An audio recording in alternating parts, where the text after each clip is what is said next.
Concerns raised over electroconvulsive therapy side effects. Calls for review electroconvulsive therapy, ECT, a treatment involving induced seizures to address severe mental illness, may cause a wider range of adverse effects than previously understood. A new study, published in the International Journal of Mental Health, has reignited debate over the practice and led to calls for a temporary suspension pending further investigation. Beyond memory loss, a broader spectrum of harm. While short and long-term memory loss are well-documented consequences of ECT, the research identifies 25 additional concerning side effects, including cardiovascular problems, persistent fatigue, and emotional blunting.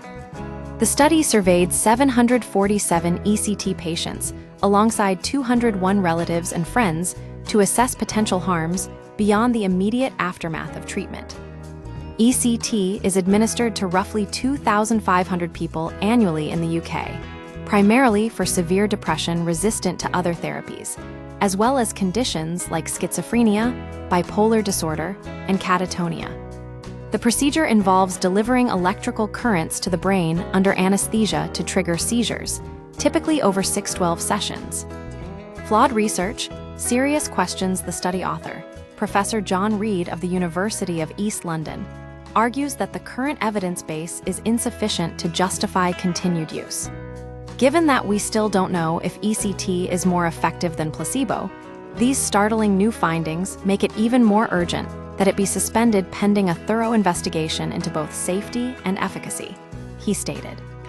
The research found that nearly a quarter of participants, 22.9%, reported heart problems like arrhythmia post-ECT, while over half, 53.9%, experienced recurring headaches. Emotional blunting was reported by 3/4, 76.4% of patients. Some individuals also experienced functional impairments, such as relationship difficulties, navigational challenges, and vocabulary loss. Patient accounts. Life-altering consequences. Sue Cunliffe, a former ECT patient, describes the treatment as having completely wrecked my life. She reports lasting speech impairment, tremors, balance issues, and cognitive deficits that prevent her from working as a doctor. A week before ECT, I was on a running machine, playing badminton and able to write poetry, and 6 weeks later I'm falling downstairs, bruised, she said. Divided opinions among professionals. ECT remains a polarizing treatment within mental health circles.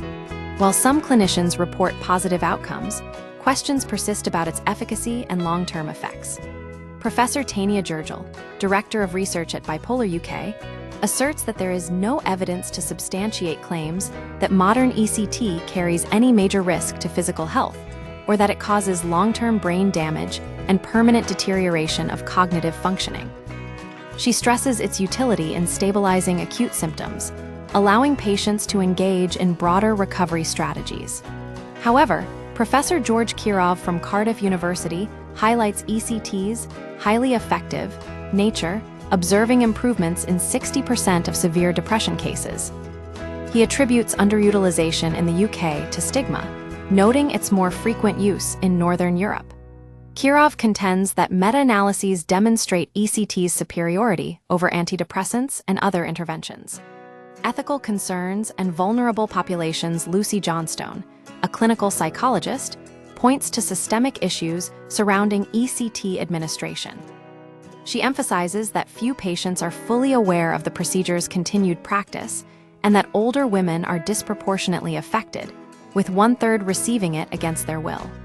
She also notes a concerning correlation between ECT use and domestic abuse among patients, suggesting that the treatment is sometimes deployed when other interventions fail.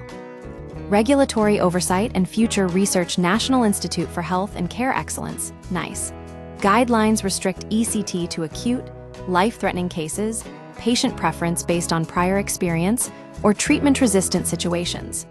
Accredited clinics are required to record data on delivery and outcomes.